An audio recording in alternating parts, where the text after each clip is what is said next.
ಏಳು ಮುನ್ನಡೆ, ಜಯ ನಿನ್ನದೇ. ನಿನ್ನ ಸಾವು ಅಥವಾ ನಿನ್ನ ಗೆಲುವು ನಿನ್ನ ಮುಂದಿನ ಹೆಜ್ಜೆಯಲ್ಲಿಯೇ ಇದೆ. 2ನೇ ಅರಸುಗಳ ಪುಸ್ತಕ 7ನೇ ಅಧ್ಯಾಯ 3-9 ವರ್ಷಗಳು ನಾವು ಧ್ಯಾನ ಮಾಡಿದ್ರೆ ಬಹಳ ವಿಷಯಗಳಲ್ಲಿ ತಿಳ್ಕೊಬಹುದು ಪ್ರಿಯರೇ. ಅದು ಪ್ರಾಮುಖ್ಯವಾಗಿ 3ನೇ ವರ್ಷದಲ್ಲಿ ನೋಡುವಾಗ ಅಲ್ಲಿ ಸಮಾರ್ಯ ಪಟ್ಟಣದ ಹೊರಬಾಗಿಲ ಹತ್ರ 4 ಮಂದಿ ಕುಷ್ಠರೋಗಿಗಳು ಕುಂತ್ಕೊಂಡಿದ್ರು. ಅದರಲ್ಲಿ ಒಬ್ಬನು ಹೇಳ್ತಾ ಇದ್ದಾನೆ, ಇಲ್ಲೇ ಕುಂತು ಸಾಯುವುದೇಕೆ ಎಂಬುದಾಗಿ.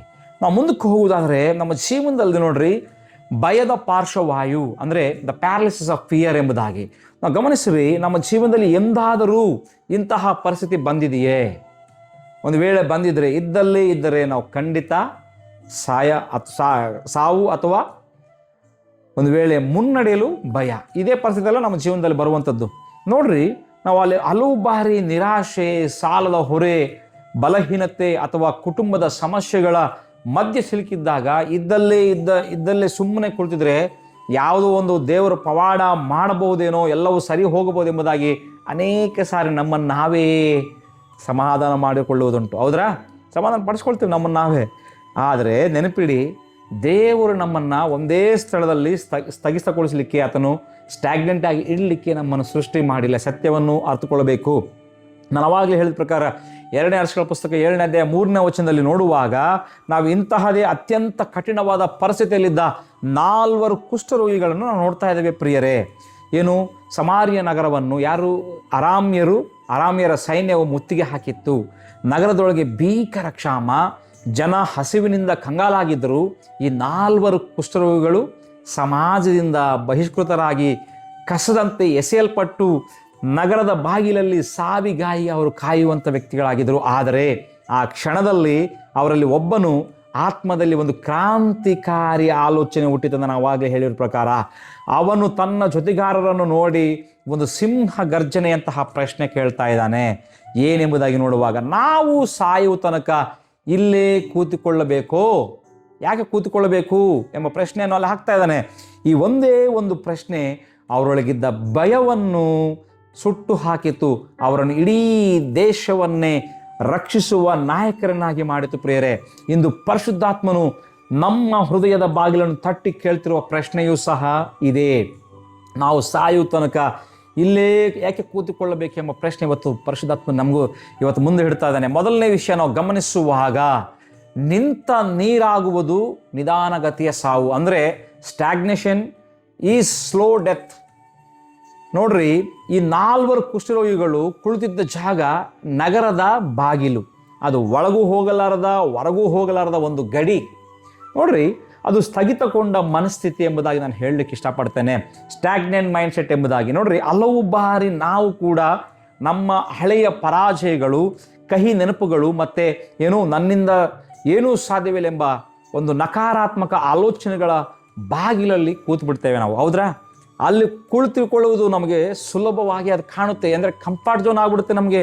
ಆದರೆ ಅದು ನಮ್ಮ ನಂಬಿಕೆಯನ್ನು, ನಮ್ಮ ಭವಿಷ್ಯತ್ತನ್ನು ಸದ್ದಿಲ್ಲದೆ ಅದು ಕೊಲ್ಲುವಂಥದ್ದಾಗಿದೆ. ಈ ಸತ್ಯವನ್ನು ನಾವು ಅರ್ಥಕೋಬೇಕು ಪ್ರಿಯರೇ.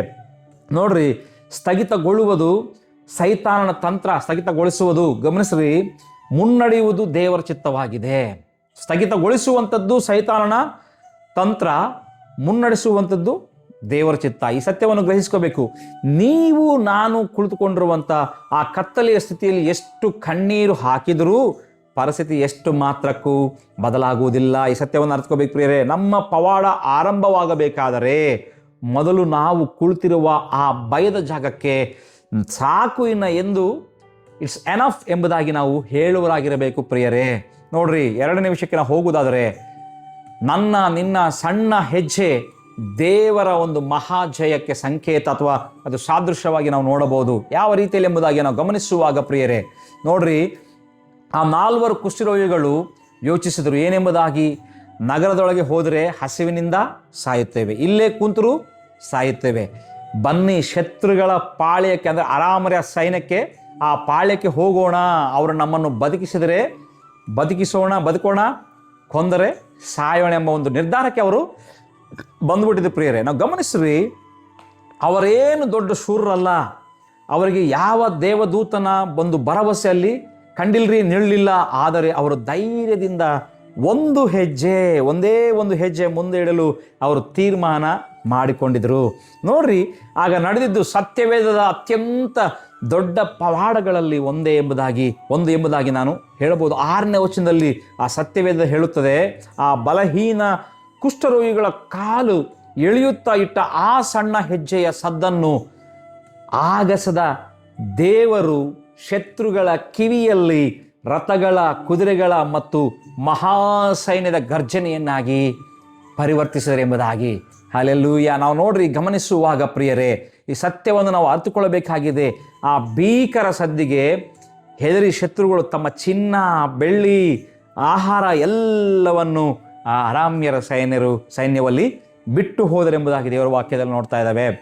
ನಾವು ಗಮನಿಸ್ರಿ, ಆಳವಾದ ಸತ್ಯ ಇಲ್ಲಿದೆ ಏನೆಂಬುದಾಗಿ ನೋಡುವಾಗ, ಆ ರೋಗಿಗಳು ಒಂದು ವೇಳೆ ಬಾಗಿಲಲ್ಲಿ ಕುಳಿತಿದ್ದಾಗ ದೇವರಿಂದ ಆ ಸದ್ದು ಬರಲಿಲ್ಲರಿ. ನೋಡ್ರಿ, ಅವರು ಅಲ್ಲಿ ಬಾಗಿಲಲ್ಲಿ ಕುಂತಾಗ ಸದ್ದು ಬಂದಿಲ್ಲ. ಆದರೆ ಈ ಸತ್ಯ ನಾವು ಏನು ಗ್ರಹಿಸ್ಕೋಬೇಕೆಂಬುದಾಗಿ ನೋಡುವಾಗ, ಅವರ ಕಾಲುಗಳು ಚಲಿಸಲು ಪ್ರಾರಂಭಿಸಿದಾಗ ಮಾತ್ರ, ಯಾವಾಗ ಅವ್ರ ಹೆಜ್ಜೆ ಮುಂದಕ್ಕಿಟ್ಲು ಚಲಿಸಲಿಕ್ಕೆ ಪ್ರಾರಂಭಿಸಿದಾರೋ ಪವಾಡದ ಸದ್ದು ಅಲ್ಲಿಂದ ಹೊರಟಿತು. ಪ್ರಿಯರೇ, ದೇವರಿಗೆ ಸ್ತೋತ್ರವಾಗಲಿ. ನಾವು ಗಮನಿಸುವಾಗ ನಾವುಗಳು ಸಹ ಇವತ್ತು ಸುಮ್ಮನೆ ಕುಳಿತು ದೇವರು ಯಾವಾಗ ಕೆಲಸ ಮಾಡುತ್ತಾನೋ ಎಂದು ಕಾಯಬೇಡ. ನೀವು ನಾನು ನಂಬಿಕೆಯಿಂದ ಒಂದು ಹೆಜ್ಜೆ ಮುಂದಿಟ್ಟರೆ ದೇವರು ನಮ್ಮ ಶತ್ರುಗಳನ್ನು ಚೆದರಿಸಲು 1000 ಸೈನ್ಯದ ಸದ್ದನ್ನು ಆತನು ಸೃಷ್ಟಿಸುವಂತವನಾಗಿದ್ದಾನೆ. ಸತ್ಯವನ್ನು ಗ್ರಹಿಸ್ಕೋಬೇಕು. 3ನೇ ವಿಷಯಕ್ಕೆ ನಾವು ಹೋಗುವಾಗ, ನನ್ನ ಜಯ ನಿನ್ನೊಬ್ಬನಿಗೆ ಅಷ್ಟೇ ಅಲ್ಲ, ನನ್ನೊಬ್ಬನಿಗೆ ಅಷ್ಟೇ ಅಲ್ಲ, ಇಡೀ ಸಮಾಜಕ್ಕೆ ಎಂಬ ಸತ್ಯವನ್ನು ಗ್ರಹಿಸ್ಕೋಬೇಕು. ನೋಡ್ರಿ, ಆ ರೋಗಿಗಳು, ಆ ಕುಷ್ಠರೋಗಿಗಳು ಶತ್ರುಗಳ ಪಾಳ್ಯಕ್ಕೆ ಹೋಗಿ ಹೊಟ್ಟೆ ತುಂಬ ಉಂಡ್ರಿ, ಚಿನ್ನ ಬೆಳ್ಳಿಯನ್ನು ಬಟಾವಣೆ ಮಾಡಿಕೊಂಡ್ರು. ಆದರೆ 9ನೇ ವಚನದಲ್ಲಿ ಅವರ ದೇವರ ವಾಕ್ಯ ಹೇಳ್ತಿದೆ, ಅವರ ಮನಸ್ಸಾಕ್ಷಿ ಜಾಗೃತವಾಯಿತು.